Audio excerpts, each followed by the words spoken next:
তারাপীঠের সেই সুস্বাদু রান্না, অভিজিৎদার সেই সুস্বাদু রান্না, মামা ভাগ্নে রান্না সেন্টার। এই যে অভিজিৎ দাদা একদম অসাধারণ রান্না করে।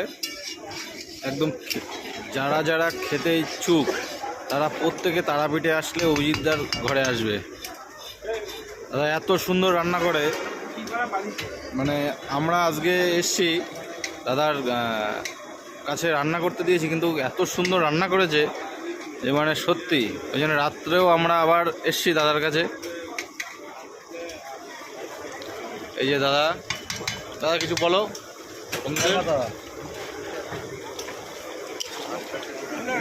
এই যে দাদা,